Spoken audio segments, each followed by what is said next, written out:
Welcome back to a chilling night of extraterrestrial stories that will keep you wide awake.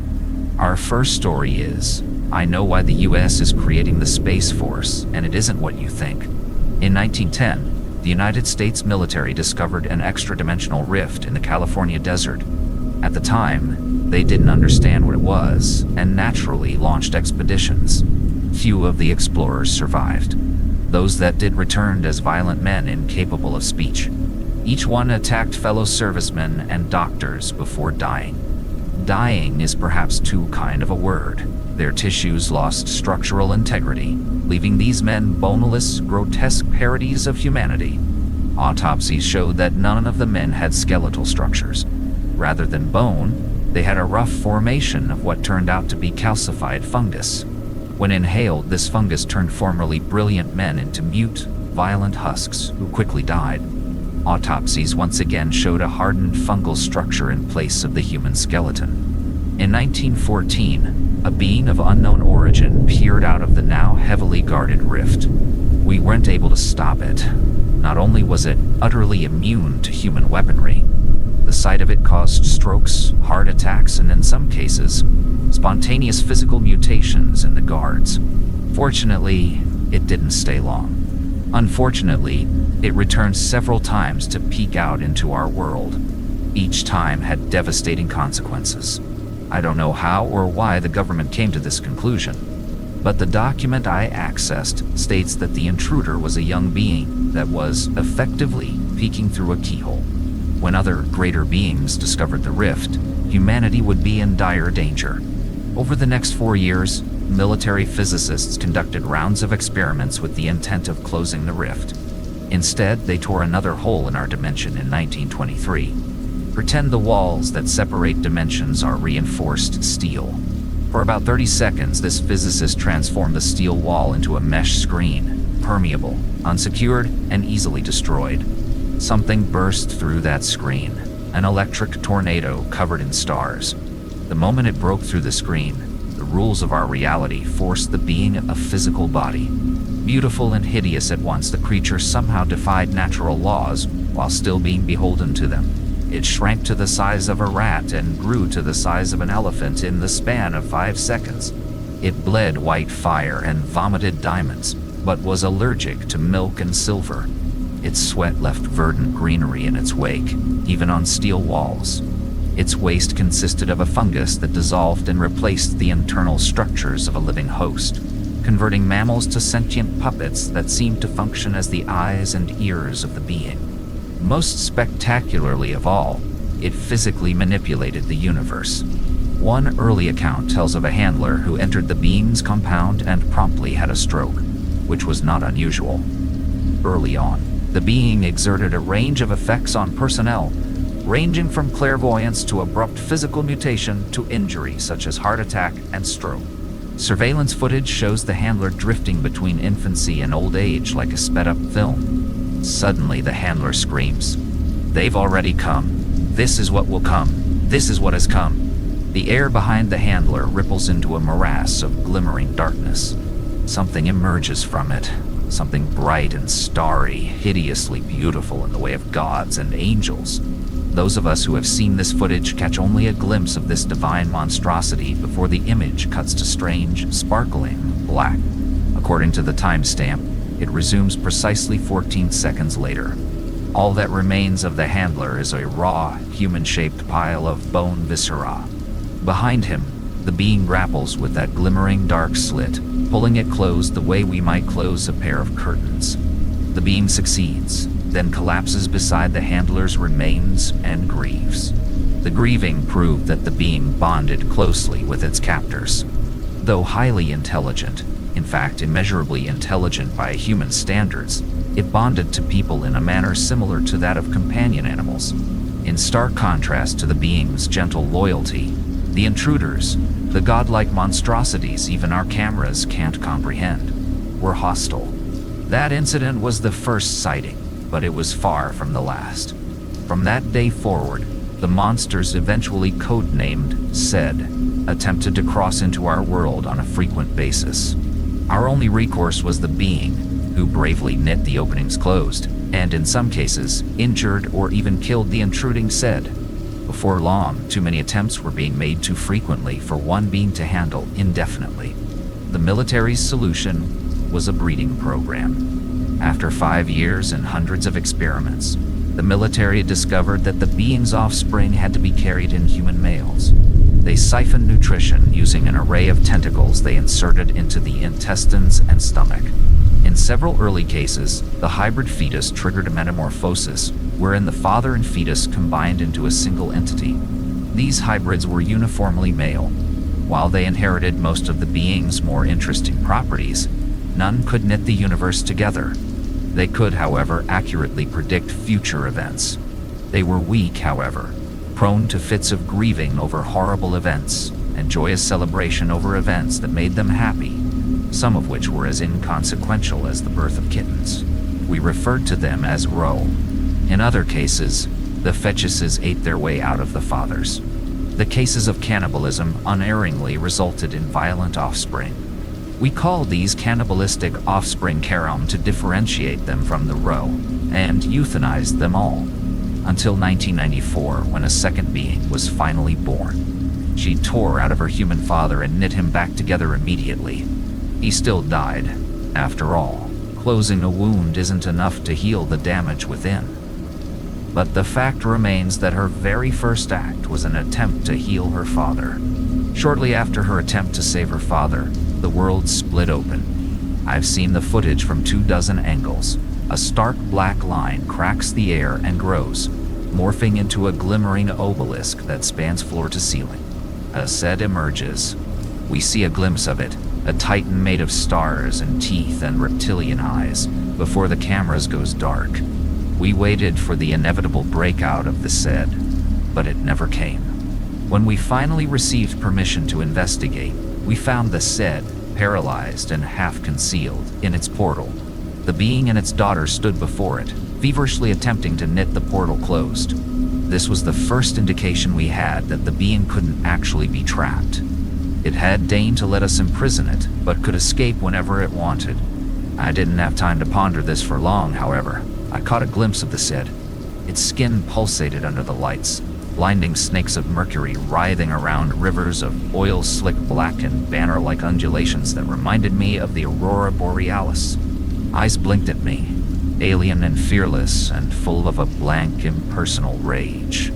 Nauseous vertigo overtook me. I spun around and faced the wall, struggling to ignore the maddening harmonic chime of the universe closing up again. The sound echoed through me, making my bones vibrate and my blood cells sing. "Dad, what happened?" I asked. The being can speak, but it cannot speak to us. Only a few have heard the voice of the being. The few that didn't die of stroke ended up unable to hear anything but echoes of the being's voice, which drove them to suicide. So, for several decades, the being communicated by manipulating matter in a way I can only describe as puppet shows. Rough approximations of people, places, and in things that told a story the being thought we would understand. This particular puppet show showed a cannibalistic fetus, a carum, eating its way out of its father's back. It crawled out and grew until it was a man with starry skin and eyes like the sun. A rocket came and bore it away to another planet. It looked up, roaring, as the air around it shuddered and exploded into 1,000 glimmering holes. Seds flooded from these holes. The starry man killed them, rending these incomprehensible gods limb from limb. Then he fell to his knees and consumed them all. The image evaporated into smoke, which writhed until it formed the first written message ever delivered by the being. Karam killed the Sedi, but you kill the Karam. At that moment, the Sed shuddered and its mouth opened. A hallucinatory, multicolored darkness flooded from its jaws and spilled throughout the room like a tsunami. I found myself hurtling through that darkness like a scrap of paper in a riptide. Like paper in water, I was dissolving. I could feel it. My bones rubberizing and my tissues stretching thin, pulling apart into thin, inconsequential tatters. Then hands plunged into my ruined form, warm and small and terribly painful. The next thing I knew, I was on my back in the birthing chamber. That pain intensified, overtaking all of my senses. I sat up looking for the source and screamed. My legs were flayed piles of viscera, in which grayish, hole-filled bone gleamed. That is the last image I have, my bare bones coated in gore before waking in a hospital. I will be honest, I didn't expect to wake up. The kind of knowledge with which I've been entrusted exacts a terrible price. I wasn't entirely wrong. They only kept me alive because the being had bonded so closely to me, and they felt like I might be able to coax it back to US territory. You see, after rescuing me and knitting the rift, the being and its daughter, who researchers named Ashera, fled.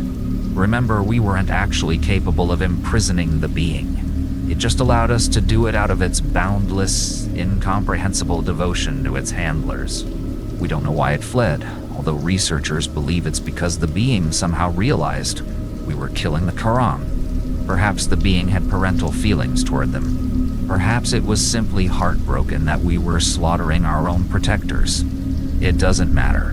What matters is the being left us. It came back 2 years later without Ashara and immediately asked for me. I was brought in immediately. Military specialists told me to obtain the following information, what the said were, and how to stop them. If I failed, I would be killed. I expected to die. Hundreds of personnel over several decades had failed to extract this information from the being. Why would I be the one to succeed? Even though I was terrified, my reunion with the being was strangely wonderful. It grieved over my injuries and our sustained separation, then lay at my side. We luxuriated in each other's presence for many hours. Then smoky tendrils shimmered into being and formed the words. The said finally understand they cannot open your earth while my children live. Instead, they will open your sky. Where do they come from? I asked. What are they? You will not understand. I believed this, but understanding wasn't my prerogative. Survival was. Tell me anyway. The being hid its face and began to tremble. You will hate me. I could never hate you. I did not come to love you. I am not meant to love you. I only love you because your reality makes it so. What do you mean? I asked. They are the rest of me. The being was right. I didn't understand. Neither did anyone else. No one ever would. The being never communicated again. In December 2015, US intelligence confirmed that Ashura was at a secure compound in Russia's far north. Russia quickly developed its own, rather more successful, breeding program. They keep Karam but euthanize Roe. Funny how that worked out. 6 weeks ago, the Roe all broke into hysteria. They wept and screamed for hours, throwing themselves against the walls. Several perished. Finally, we obtained the information that was distressing them so. We have opened the stars. The next day, a Sed attacked a Russian nursery full of Karam. As the being predicted, it came from the sky, from outer space. The being immediately portaled to the Sharam and fought to the death. Its sacrifice was not in vain. It immobilized the Sed long enough for the Karam to eat and kill it. The being quickly decomposed into a small mountain of flowers and fungus. Over the following days, Roe became even more hysterical, throwing a sustained fit of maddened despair centered around one piece of information. We are one, we have come. We are one, we have come. The Roe then killed each other. They suffocated, strangled, and beat one another to death in the course of 2 minutes. According to our intelligence, all of the Russian Karam died last week following an episode of mass psychosis. Autopsies revealed that all of their skeletons had been replaced with a hardened, calcified fungus. The people who performed the autopsy died in similar circumstances, mindlessly violent with fungus in place of bones. As of yesterday, the Russian compound appears abandoned. A dark fungal mass choked with flowers, a curiously beautiful blight on the Siberian tundra. We found Ashera. She is prepared to die for us. She's half human, after all. This is her world. She'll close rifts on Earth and in space until it kills her. She doesn't know what the being truly was. No one does. If it was meant to be our enemy, why did it give us Karam to kill it, Ro to reveal it, and Ashera to save us? No one even knows what the said are. We only know that they are opening our skies. Contrary to released information, the government's been in space for quite a long time. Naturally, we're launching attacks against the SFD. Without Karam, I don't think we have a chance. But Ashera is willing to try. The government is willing to send her into space to close the rifts, and it is willing to put soldiers in spacecraft to bomb the said to death. It sounds ridiculous, putting a demigod on a rocket ship. The worst part is even if it works, there's nothing to do about the fungus. The being was right. I don't understand.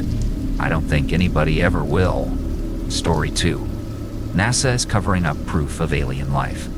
I have worked for NASA for 12 years, and I'm finally ready to tell someone. No.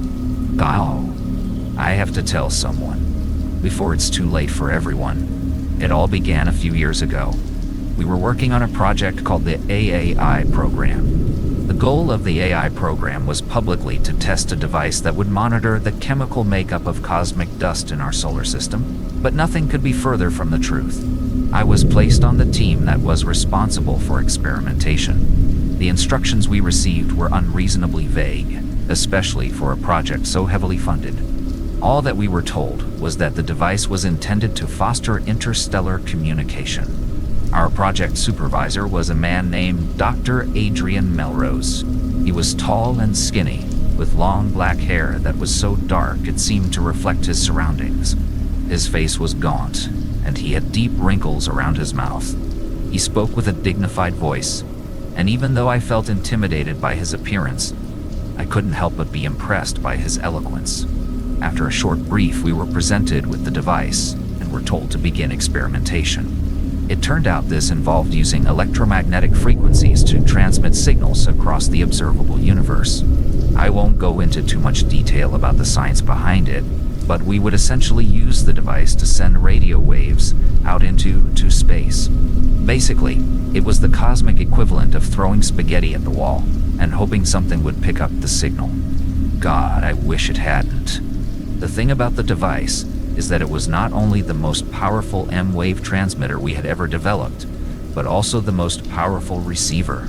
This double function was what would hopefully allow us to establish a line of communication. I think this was the point I began to wonder. A line of communication to who? Who were we hoping to reach? The brief had only mentioned establishing communication, but in reality, we had no idea if that would ever happen. And the chances were exceedingly slim, or so I thought.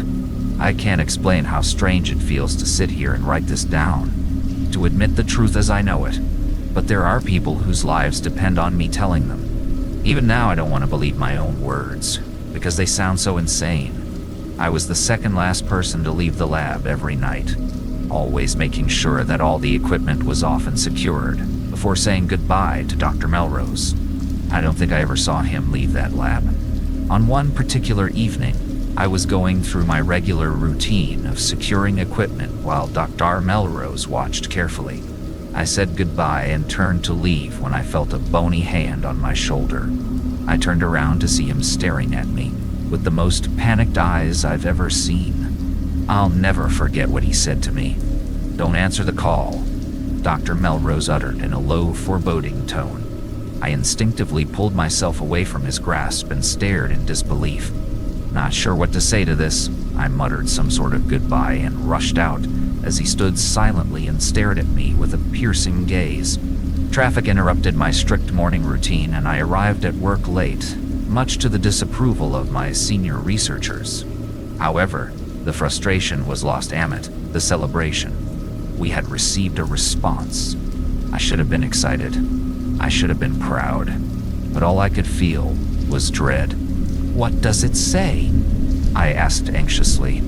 "We don't know yet. It's some kind of weird frequency that we can't understand," one of the researchers replied. Dr. Melrose stayed silent, and in the corner, the same intimidating aura as always. I couldn't help but glance at him to see how he was taking the news, but he just avoided my gaze and looked away. The next few months, we all worked towards decoding the transmission. Everyone was in pretty high spirits following the discovery, with the exception of Melrose and I, who looked on with trepidation. With every day that we came closer to decoding the message, my dread grew and grew in the pit of my stomach. And then, the day came. If there's one thing I'd take back in my life, it would be coming into work that day. Every instinct told me not to. Every nerve burned with the desire to stay as far away from that damned lab as possible. But I went, and I regret it every single day. It was Marcus Beckett that made the discovery. He was a young guy, the youngest and least experienced on the team. He had messy brown hair and freckles, and a shaky voice. Despite how he seemed, though, he was brilliant. And when he called all of us in to share what he'd found, he had the biggest grin I'd seen from him in 2 years of work. The group crowded around the computer to listen. I watched in horror as the bright smiles of my fellow researchers dropped into grimaces teeming with regret. The translated message played as follows: "Evacuate. They are among you. Evacuate. They are among you. Evacuate. They are among you." The robotic voice's message played over and over until Dr. Melrose calmly stepped over to the laptop, closed the lid as we all stood around in shock. "This didn't happen," he declared. Dr. Melrose walked away clutching the laptop. After that, the AI program was canceled. The official story was that the transmission came from a burst of cosmic energy, and the project was no longer worth funding. All researchers involved were given NDA contracts and let go from their positions. Nobody complained about the termination. I think we all realized that ignorance is bliss, and we wanted nothing more to do with whatever had replied. I still don't know what Dr. Melrose meant when he told me not to answer, and I doubt I ever will. For 12 years I've kept quiet, but I realized world needs to know that something is among us. After writing this, I don't think I'll be around long enough to make an update, but it's worth it if it means the world knows the truth. Story 3. We have discovered alien life. We're doomed. Let me get this one thing straight. I'm sorry for what is about to happen.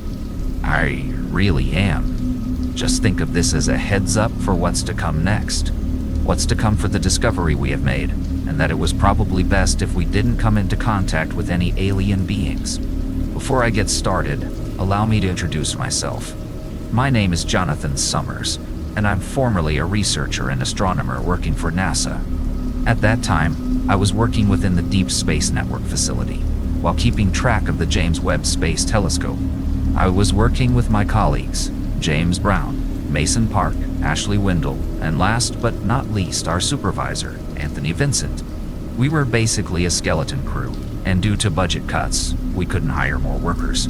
Throughout my years, I've kept track of various signals from outer space, while the telescope provided us with vast and beautiful images of our galaxy. It was breathtaking, such a magnificent sight of what the heavens could offer. My colleagues and I, along with our supervisor, were awestruck with this. Back in the early 2010s, we managed to pick up signals from planets within our solar systems, as well as moons. It baffled us that such celestial bodies could produce sounds. Even our own planet has a tone of its own, regardless of the fact no sounds could be heard in space. Why am I telling you all of this? Well, this is where I begin my story. We haven't picked up much else at first. It was all the same, while the telescope kept us interested with more and more beautiful pictures of our galaxy. And we got a picture of the black hole in Sagittarius off from a distance, even though it appeared faint and blurry. But that was still better than nothing out of the ordinary. That was until in July 6, 2022, the telescope provided us an image of a planet which appeared 156 light years away from us. The planet didn't look like much at first, but then we noticed hundreds of tiny white lights or dots on it as we got a more clear view. My colleague James asked if we had just found potential alien life in the galaxy. I thought the same thing as well. We all did. Anthony, without consideration or thought put into it, had the idea of sending a signal to that planetary system. But what if there is life on that planet? More so, what if they're not friendly? I asked. That's when we all stopped and thought about our actions at first. After a long hour of discussion, it was decided that we should send a signal just to see if there really is a civilization inhabiting that planet. God damn us for that. Perhaps it was for the better that we should have left them alone. then we wouldn't have met our horrible fate. Anthony sent a signal to the planet in binary code, a message in hopes for a reply. If we ever got a reply, I hope they're friendly. We expected that the signal should be able to reach the planet within 5 to 10 years, give or take. What we didn't expect was that sudden change in the time frame for that signal to arrive. Because at that moment, just then, we suddenly picked up signals coming from that direction. Somehow, it managed to trace the signal that was heading towards it and receive it in an instant. This left us shocked, baffled of the sudden change of events. Did this planetary system just come in contact with us? Anthony asked us. We were astounded, but also horrified. That was impossible. Something simply picked up our signal, defying all logical explanations. What was supposed to be 5 to 10 years, as we calculated, suddenly became seconds. Then, even more shocking, we received a reply in binary code in an instant. Ashley was able to translate the message, which said, "Hello." Upon tracing the signal, it came from that planet. Many questions came through my mind, one of them being the most prominent. Did we just discover alien life in the galaxy? Of course, both Mason and James felt panicked, thinking they might be a hostile species. Anthony sent the message, asking how they managed to pick up our signal in an instant. Again, after being sent, the message was received quickly, and we received another reply shortly after, a long reply. It translated, "Our technology is superior. Regardless of time, we can receive your messages without delay." Anthony then asked the one key question that will determine our fate upon contacting them. He asked if they mean us harm. Once again, the message was received instantly, then came a quick reply. To our most and greatest relief, it translated, "No." After going back and forth with sending and receiving messages, it was clear that this alien race meant no harm to us. They were just like us in some sense, wondering if there's alien life out there, even though their technology is, as we can tell, is thousands of years ahead of ours. Interestingly, they haven't reached a level of technology that defied all explanations, perhaps breaking Kardashev's scale. They should have been millions of years older than us given their technology, only to find out they've come to existence at approximately 6,000 years before us. They were young in a sense, but still older than humanity in this case.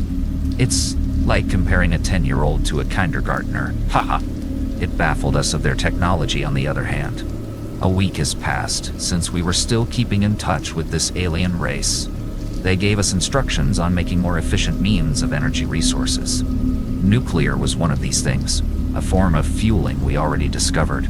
But there was also the idea of using crystals as fuel, a form of fuel we weren't aware of.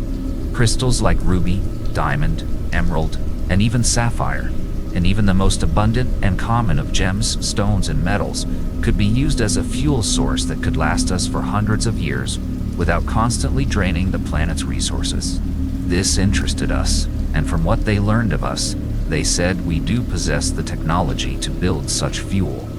But from their dismay, they said we were only focused on building weapons of war than building technology that could also further our advancement of society. Thus, the capability to end fuel crisis and lack of energy was halted. They said we were a young and foolish species for taking such crazy actions, but still willing to help us by providing these instructions on how to build them. Some of our government officials were told of this discovery, as well as what this alien race instructed us, and kept note of it, believing that alternative fuels, such as nuclear and crystals, can be beneficial for humanity as it is for them. Thus, we understood that this was mutual cooperation between two species who could one day come together and bring peace, and one day travel the stars together. Unfortunately, this understanding was nothing more than a foolish, wet dream. On July 16th, they stopped communicating with us. Strange, we thought. We always communicated with us, and they always sent a reply. Did they see that we were nothing more than a primitive species? Did they decide to contact other alien races and push us away for good? After using one of our strongest telescopes on our world to look into the direction of the planet seemed normal.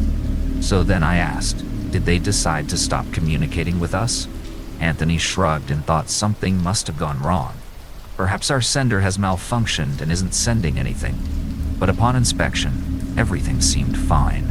Then the only logical explanation we could think of is that they're no longer interested in contacting us.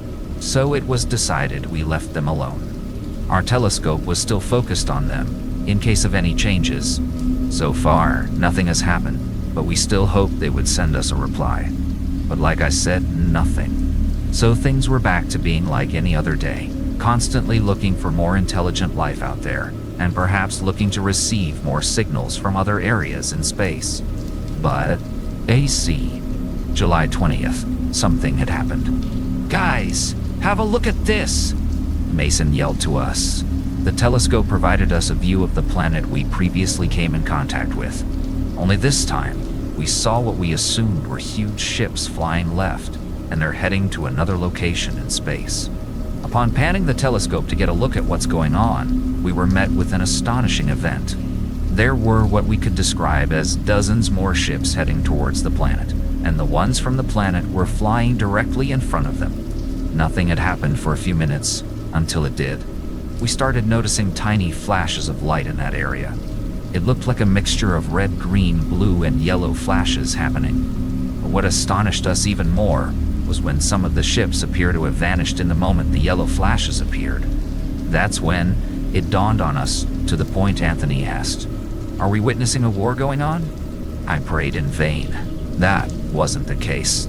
Upon looking into the scenery, all of the ships that came from the planet were now gone. The only ones that remained were a few dozen of those ships that came from space. After a few moments of observation, we suddenly received 2 messages from the very same planet. Upon receiving, they gave us 2 short messages. The first one, to our horror, translated, "We are sorry." Then, the second one, "We have failed." After receiving that message, Anthony quickly sent a message asking what was happening. It was received, but a reply never came back, and it was understood why when Mason called us to come back to witness another change of events. We all saw, to our terror and heartbreak, a huge flashing line of light coming from one of the bigger ships of the invading species, causing the planet to emit a bright reddish-orange glow, which to our understanding meant that the planet was burned from the inside out by an enormous blast. A heartbreaking discovery it is now, to finally find alien life willing to cooperate with us, destroyed by a hostile species with far superior technology. To our even more unfortunate discovery, one of those ships somehow picked up radio waves coming from our facility, leaving me and the others heart-pounded and shaking with fear that we might be next. Sadly, this turned out to be true. One of the invading ships sent us a message in binary code. Ashley reluctantly translated it, and my suspicion and horror was confirmed. It translated to the following: "You will join them." Looking into the telescope, those ships, as we predicted, turned to the direction of our planet and is now heading towards us. Given the estimation of the speed they appear to be in and the distance, it at least made me happy to see that they're not appearing to us in an instant. But that doesn't change the fact we're now staring at what will be our imminent demise. Our supervisor calculated the time it will take for the ships to arrive and told us the following: "It seems we only have 2 months left on this Earth. I strongly suggest you make the most of your lives before they arrive, because when they finally reach us, it will already be too late. If you have friends and loved ones, spend time with them. Make amends to anyone you may have wronged in the past. But what about the rest of the population?" I asked. "They need to know about this." Anthony then told me, "There is no point in telling anyone, because it won't make a difference. Not even our own governments can do a damn thing about it. Nevertheless, our government needs to be told about this, else we'd be bombarded with questions, and perhaps police or—" I suppose he was right. We all wept in tears before shutting down our facility and informing the government. They understood the gravity of the situation and decided not to speak publicly about this. So now you may be wondering, why am I telling you this if I'm supposed to be hush-hush about it? Because like they said, there is no point. I suppose this also means there is no point in hiding it too. There is no point in obscuring myself and the discoveries we made. Like Anthony said, make the most of your lives here. Make amends. Spend time with your friends and loved ones while you have the chance. Anything you have on your bucket list. Because in the end, none of it will matter. As for me, that's exactly what I'm going to do with the 2 months we all have left. But I can't help but wonder if they will find a way to reach us sooner